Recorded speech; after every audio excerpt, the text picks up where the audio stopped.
Greetings and welcome to another edition of the Ad Astra Kansas Money Talks podcast. I'm Joe Blubaugh, joined by Mark Johnson and Bob Schwartz of Bob Schwartz Financial. Find out more about them at bobschwartzfinancial.com. They have offices in Victoria, Kansas, as well as Silver Lake, Kansas. And, do all the things, if you would, please. Give us a thumbs up, subscribe, watch the video. And I think we have a fun topic today. It's something that's a little trendy. We're going to talk a little bit about the FIRE movement. And Mark, real quick, what does FIRE stand for? Yeah, FIRE is your, why can't I think? Financial independence, retire early. There you go. I was like, we were talking about FINE before, and I'm like, oh, I'm going to mess this up now. Yeah, so there's another, FIRE was kind of the original. So financial independence, retire early. And that's people that, ultra saved, they were very careful with their expenses, and the whole goal of maybe in their 40s or early 50s, they're retiring. And from that kind of morphed the newest movement, which is FINE, and we're going to talk a little bit more about that. People at that age were like, we don't really want to retire, so FINE is financial independence next endeavor. So We'll talk a little bit about those both and what they mean and what the impacts are for people that are wanting to do that. So maybe just give us a quick overview of what FIRE is. Yeah, so it's pretty much you're trying to find a way to build and save and invest like 50 to 70% of your income while you're working, to where you can retire, like it says, retire early, or do something maybe that's a passion project that just covers your expenses, but have those retirement and brokerage accounts pretty much, covering your base, your other expenses. And this Before you go any further, Mark, you mentioned something already that I'm sure if people haven't heard of this movement before, their ears perked up. 70% savings. That's wild. Yep. Bob, you've been in this industry for years and years and years. What's been percentage-wise always your recommendation to people who are just not following the FIRE movement? Right. Uber savers 20%, and that's very good savers. But 10%, save 10% of your income in your 401k, and you'll be fine at retirement. But FIRE is ramping it up and getting there in a hurry. Yeah, 70%. That's because it's more than just savings too. I mean, it's all. I think you were probably about ready to go into this. It's also controlling your expenses. Yeah, I'd say that's the discipline of it is the hard. I'd say probably the hardest part from almost everyone. First of all, you have to have a salary that can cover these expenses, cover whatever you're doing, or you're going to have to live a certain way that might be kind of uncomfortable for a while. Right, and that makes sense, because if you're making $60,000, $70,000 a year and you're saving 70%, that leaves almost nothing to live on. Yeah. But if you're making a couple $100,000 a year and you're saving 70%, you still have a decent amount to live on with that salary. Yeah, so I'd say the bigger places that you see the FIRE movement becoming very, very popular are the coast, the West and East Coast, where people have a higher income and they're able to save a little bit more if they're able to live, way below their means. And then they're able to maybe, let's say, have equity in a home or other things, sell those and move to places like Kansas, or low cost of living states. And so that's why I think it's good here. I think we're going to see more and more people move to the Midwest that are trying to achieve this FIRE movement. Yeah, and I'll tell a quick story. If you've watched this before, I'm a real estate agent, and really in the height of COVID, I think at one time I had 4 sets of clients that were from California moving to the Topeka area. And I was selling a house, and the buyers, this was the most interesting thing of all, they worked for the state, they were a married couple, worked for the state of Oregon, and were going to continue to work for the state of Oregon, but we're going to live in Kansas. They didn't have any ties to Kansas. They came here because of the cost of living. And, with the COVID kind of put it on fast forward, but with the work at home movement, it really ties into FIRE, because you can make the money of one of the coast, but live in the Midwest. Yeah. or live in mom and dad's basement. Well, that's true too. Which would, in terms of fire, is a great strategy. Yeah, it's the cheat code probably. Yeah. And we've had people do that, and I'm thinking of one client that was on the East Coast and now lives up in Northeast Kansas that came on board with us through his parents, and that's exactly what they did. Moved from like North Carolina, where housing prices are much higher, got a bigger house here, paid cash for it, and are saving that money, and they're putting away a lot into the fire type movement. Yeah. So obviously, Mark, this isn't for everyone because no. it definitely requires some sacrifice. Yeah.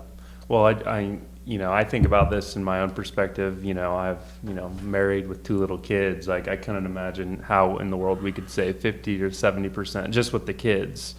And so a lot of times you see these the fire movement being a couple or a single person, no kids, or maybe 1 kid. And that's not always true, but I'm just saying that is the more likely scenario for a lot of these people. It's not a one size fits all thing, just like everything with investing, but especially with this, it is definitely a difficult path every time you add a mouth to feed in your budget scenario. Well, and Bob, lifestyles have changed. Your generation, really, in my generation, it was all about things, just as a general. People collected things. They had hobbies, and there was expenses that went along with that. Your generation, Mark, is a little bit different. People really don't want things as much. They can live leaner, and they focus more on the experiences, and that kind of plays into this as well. Well, I think that's what fuels this, is that people want to go experience. I mean, that's the whole thing. Like, hey, I want, when I'm in my 40s, I want to be experiencing the world instead of working behind a desk. Instead of waiting until, like my parents did, till they were in their 60s or 70s. Yeah. Right. Yeah, and I agree. Yeah. And you don't get to do, there is a cap on what you can do as you get older, and you never know what's going to happen when every year you don't know what's going to happen. So I think the reason this becomes more and more popular is the world has become smaller and smaller with globalization. The whole idea where you can see everyone, like you can see your friends or your whatever person you follow on social media traveling the world, and you like, I kind of want to do that too. Yeah. And so you're seeing, I mean, not just my generation, but every pretty much generation right now wanting to go experience these things. And so this is something that can allow for some people to do that. Well, we're kind of unique as the 3 of us because we literally are almost 20 years apart in age. So we kind of have 3 generations here. And Bob, I know you can speak to this, but as you get to be my age, and I'm in my early 50s, it's not every day, but on a pretty regular basis, I'm hearing of a friend, an acquaintance, somebody that I know, a former coworker, that is either coming down with a serious illness or has passed away young. And it's like that has really driven home to me, I'm a Gen Xer, hey, I need to start focusing on what I want to continue, what I want to accomplish in my life. And so, we're about to become empty nesters. My wife and I have already we've already started this, and we're really focused on traveling while we still can. Bob, I'm sure that in your generation, you kind of went through that as well. But I think those things that we're seeing, I feel like I maybe saw that late. I think your generation has said, no, I don't want to do that. I want to start earlier, even earlier than that. Yeah, I think one of the great things about Mark's generation, well, first of all, I think one of the great things is what great savers, holistically, what great savers people 22 to 35 are today, which is great. But the other thing is when I was 22 to 35, you talked about, I want to get enough money to go on a cruise. Or I want to buy an RV someday. I want to get a camper and go to the lake or have a boat. And, in our 40s, those were our goals. And in our 40s, we were doing some of those things. What I love is when I see somebody Mark's age go, Yeah, we've got 2 kids, and I don't want Mark to do this. Yeah. But people are willing to, and because of the opportunities there are to work away from the workplace, we're selling our house and we're buying an RV. We're taking our 2 kids and we're going to homeschool them in the RV, and we're going to travel the country and film it and put it on YouTube. And wow, the old hippie in me, you know, that's fantastic. You know, it's like, wow, because we never thought about that. Right. We were going, you know, someday I want to get an RV and go around the country, or I want to get in my car and drive around the country. Well, nowadays, young people are living that dream, or they're building their income through the fire and the fine to get to that point. You mean they didn't have YouTube back when you were in your 30s? You know, as much as hard as it is for me to believe, we didn't have phones with us all the time. Oh, I know. And we didn't have computers. I don't want to sidetrack us, but you know, just the other day we were over in Kansas City, my wife and I, and you know, I'm putting in my phone the address to the next place we're going, and I'm like, I don't even remember how we got around before GPS. It's crazy. Your How map, long is it you gonna get your take? MapQuest. Yeah, how long is it? Yeah, go print it out. Okay, we turn up here in 6 miles. Yeah, okay, Right. everybody stay awake. Yeah. Well, yeah, not to get too sidetracked longer, but it's like I was reading an article about I don't know, boomers of skills that like millennials don't have that boomers do. And one person had responded, it was like, they might be able to read a physical map, but they can't fold it up and put it back in the glove box. And I was like, that's probably true. What's the other thing? Write cursive, and young people have no idea what we're saying to each other. Yeah. The one thing I started out my career, and I don't mind us getting sidetracked, and I worked for International Harvester out of Wichita, and I drove to Salina, and you know, one thing boomers know how to do is stick their left hand out of their window of their car and grab that phone, and every now and then you'll still see that egg. Oh, for That Southwestern payphone, Bell egg, yeah. payphone egg. But you'd pull up, and you had to be really good, because once the mirror got past, you had to be able to cut it, because otherwise your arm wasn't long enough to reach the phone and dial. And so, You are dating yourself. yeah, I think that's how I called back into the office. Get on a payphone. Yeah, and if they wanted to get a hold of me, they couldn't. They had no idea where I was.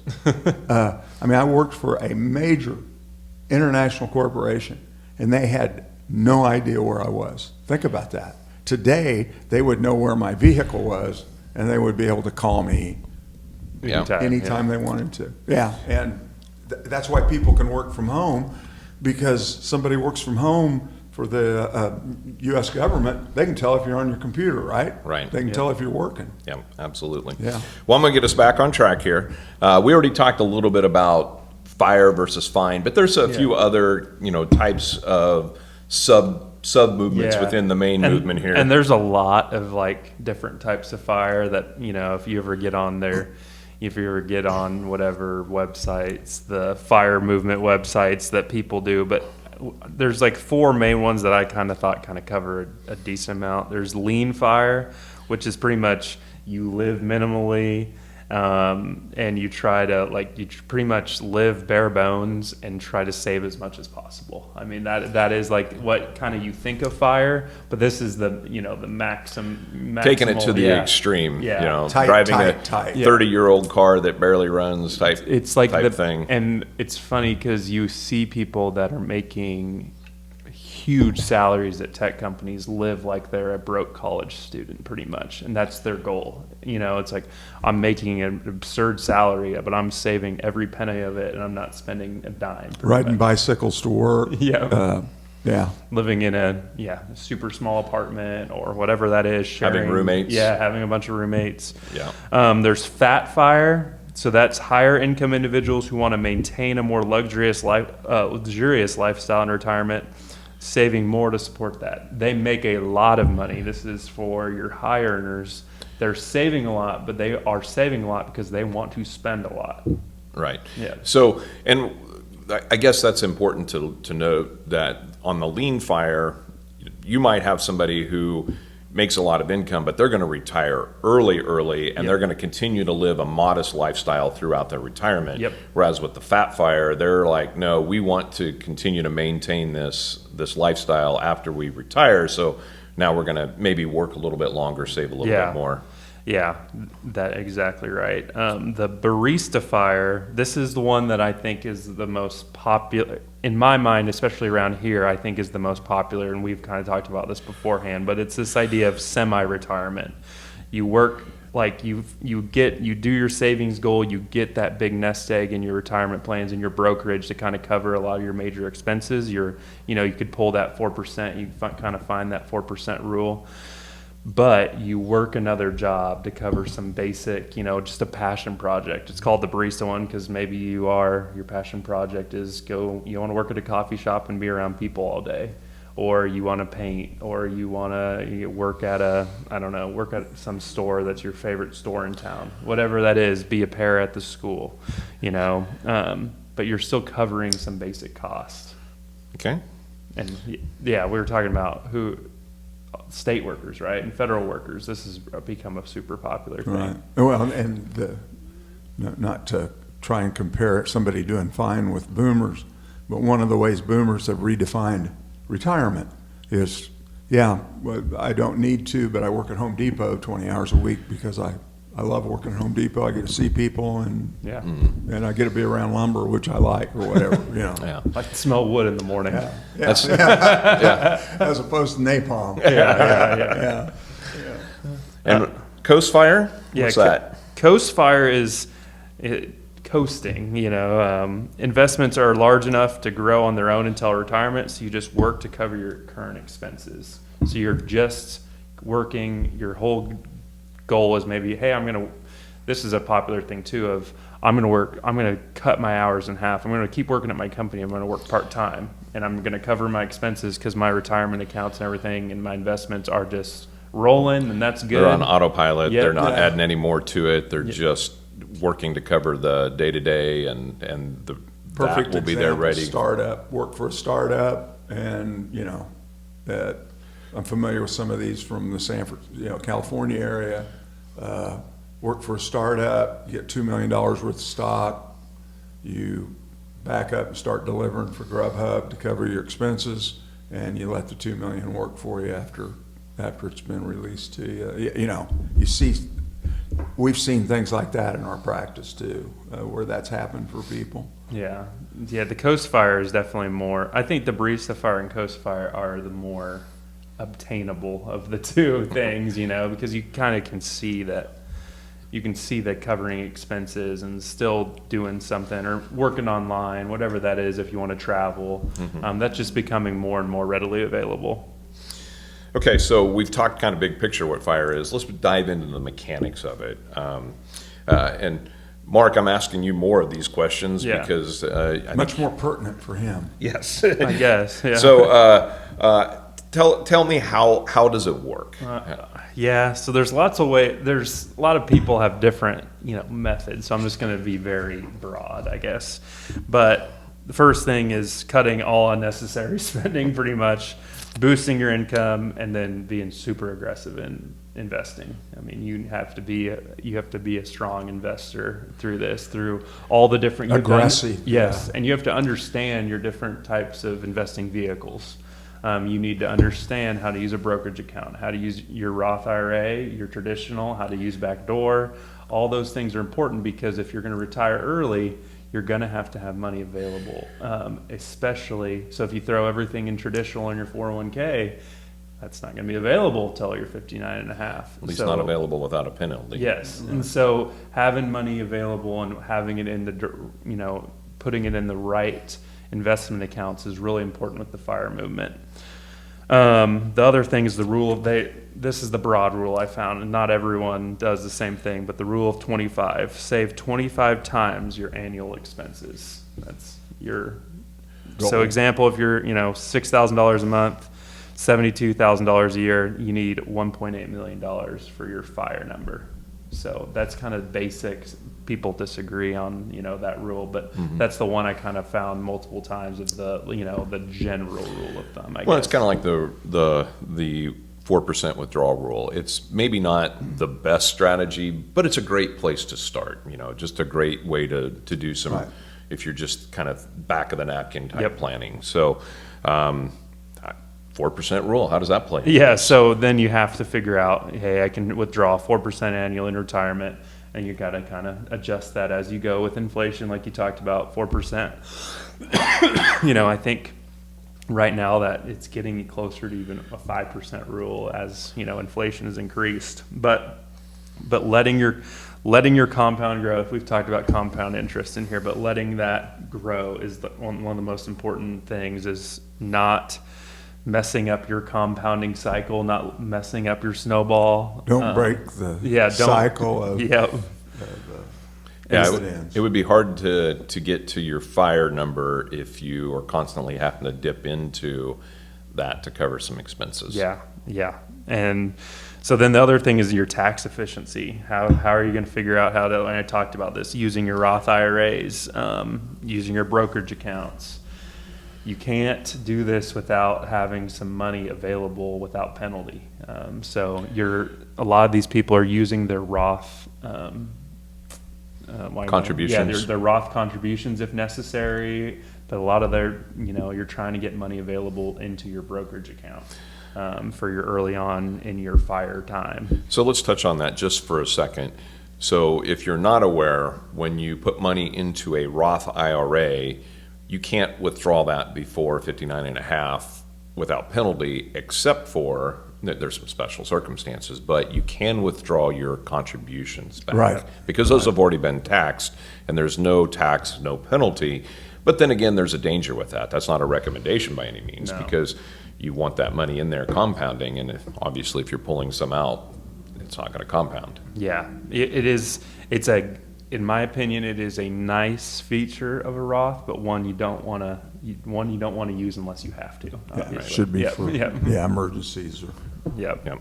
So yeah, And then one that's not on here that I'm going to bring up, hopefully I don't blindside you here, but and now all of a sudden I am drawing a blank, but the healthcare, the kind of the Yep. newer healthcare, what's it called? healthcare.gov. No, Affordable Care the Act? account that you can put money Oh, into. HSA. Oh, An HSA, thank you. Healthcare I was savings account. completely drawing a blank there. Yeah, it's all But right. also another nice tax efficient way to save money, you have to have a high deductible healthcare plan to be able to have one, but if you do, it's got some really nice If you're tax in good benefits as health, well. it's, you know. yeah, if your family's in good health and, the only thing that's going to hurt, that would wreck it would be a very high medical expense. Those high deductible accounts are fantastic. Yeah. yep. All right, and then of course you got to have some discipline. Yeah, I think that's the one thing. I started talking about that at the beginning, but to live way below your means, especially when you're making high income and watching people around you spend their money and do certain things while you're saving and eating ramen or whatever that Yeah, is at yeah, home. Like yeah. that's so hard. I mean, today when you get on social media, all you see is people with their new car, their new house, their new puppy, their new whatever, and it's harder than ever to not feel like you're keeping up with the Joneses. And so people that are able to do this, honestly, I respect them a lot because it's just hard. Yeah. Yeah. Somebody calls you up, you want to go out and eat? No. No. Yeah. Yeah. I'll bring my own. Yeah. Yeah. Are you buying? Yeah. Yeah. I mean, it would be, yeah. So Bob, as we talk about this, it's kind of like an enhanced version, but a lot of it's the same. It's the same as for just what people have been doing for decades now. It's just taking it to maybe the next level. Yeah, and we're such a consumer society, and it's always been consume more. So, like, I think of my brother. One of my older brothers used to buy 2 new cars a year. I mean, we used to joke about we saw you once with a car, we know next time you're going to have a different one. But his generation, he's about 10 years older than me. That's how you gauged how are we doing, was the car you pulled up in. And the late boomers, my age, now he wasn't a boomer, he was the not silent generation, but the pre-war. And, that wasn't big to us. Having a big fancy car wasn't that big, but having a nice car was, Yeah. And now we've kind of gone that consumerism and whether, being tight was the term that we'd used, and back when I started in this industry, you loved seeing somebody tight because it meant they had money. Yep. And they needed help with it. And I love the fire, but yeah, it's a lot of the same thing, only it's Uber, and there's other ways. You can work from home. You never had that option, neither did I, of course. So Mark, what are some of the limitations and maybe the criticisms of this if somebody's interested in exploring this movement? The biggest thing is not everyone can afford to save 50 to 70% of their income. I mean, that's the biggest limitation. It's tough. Not everyone can do that. Not everyone has the discipline to do that. Not everyone has the salary to afford to be able to do that. That's it right there. There are, if you were trying to, I'm sure if you're trying to do the barista or the Coast Fire, there's other ways that you could, find a way to kind of have it. And that's what I was talking about there's so many like online fire movement websites, forums that these people find ways to achieve, retirement early. And maybe that is working from home online part-time, working for yourself, whatever that is. But that's a huge one. The other one is health insurance gap, Medicare, figuring how you're going to pay for, how are you going to find that affordably. And some people, have jobs that you're able to keep your insurance or using the Affordable Care Act, whatever that is. Yeah. Yeah. And I don't want to get our show to be political, but I know that I've done a little bit of research into this movement as well, and there are people who will work till they get to their number, and then, they're not making an income, and they're getting they're getting their insurance for free. Yeah. Pretty from much, the government, yeah. even though Besides they're their- very, very wealthy individuals. Right, And, right. I mean, it's a loophole that's there, and you can't blame somebody for taking advantage of it, but, that's. I've seen retirees use it to their advantage, retiring young. Sure. And taking advantage of how the system works, although they've kind of tightened up some of those holes. But, there's also the fact that they might be taking some of those subsidies away. Right. And that consequently, if you're doing the fire and you need to depend on Yeah. the Affordable Care Act, the premiums are probably going to And escalate. If you're lean fire, you could probably get insurance pretty cheap. Yeah. If you are fat fire, someone that's withdrawing Knocking a ton out of some money, income. health insurance can be expensive still. Right. Oh, It's gonna it suck. can be Yeah. just as expensive as buying it on the open market. So I do think that is a huge limitation, like you said, because for some people they could take advantage of it, but and make it have a great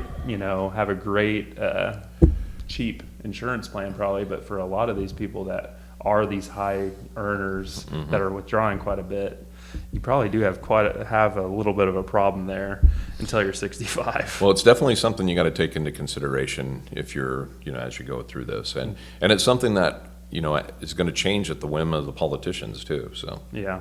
And- The other, sorry, Bob, what No, were you going to go say? ahead. The other big thing is obviously you have a lot of money in the market you have a lot of money investments, and you are, some years might not be as good as the last 2 or 3 years. Some, and you're going to have to go through times where you're going to see your money go down and you're not making any money, and you're going to have to deal with that psychologically of riding the waves without an income and being like, I'm not working. I think that can be pretty tough for some people. One of the things that younger investors are going to have to learn, and we'll learn it because markets perform back to average, okay? In the last few years, the markets have performed far above average. So when I started in the industry, the market did nothing the first 6 years I was in that I did this. And we need to understand as investors that markets perform to averages, and these are great times, but they're not always going to be increasing like they have. And I know we're out of time, aren't we? We're getting close. The one other thing I just want to say about fire is, who's the guy that is on radio every night talking about debt and getting out of Dave Dave Ramsey? Ramsey. Yeah, Dave Ramsey. Dave Ramsey does everything he does to make money, but Dave Ramsey has some good points. And one of them is, getting out of debt. And the one thing I always wonder why he doesn't talk about it very often, he talks about getting out of debt and hammering it and do it every month until it's over. Well, some people can't do that. There's just reasons they can't. But if you could do fire or lean fire for 3 months out of the year, what kind of a difference could that make? If you're struggling with debt and credit cards and things like that, if you did lean fire for 3 months, what could that do for you as a family? Yeah. It's like a diet.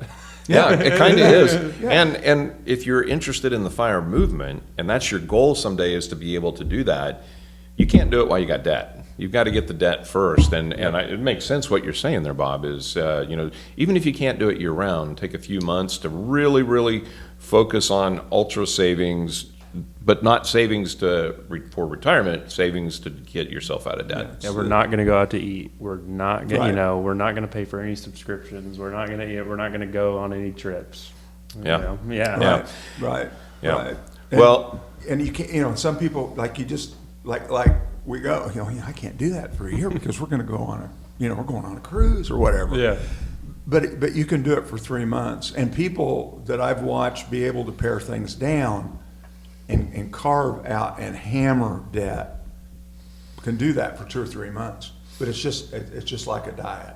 I want a candy bar. Yeah. Well, we need to wrap this up, but the one thing that I love to say is if you want to do fire, you want to get out of debt, it doesn't really matter. You got to start with a budget. You have to have a budget because if you don't know where your money's going, it will disappear. So with that, we're going to wrap this episode up. We hope that this has been a kind of a fun topic, a little bit different than what we normally do, but a great topic nonetheless. Once again, BobSchwartzFinancial.com. These gentlemen would be happy to help you with your situation, and you can find out how to contact them on their website. Once again, give us a thumbs up, a like, a subscribe, wherever you're watching or listening to this. Do all the things. We would appreciate it. And until next time, have a great day. Bye. Thank you.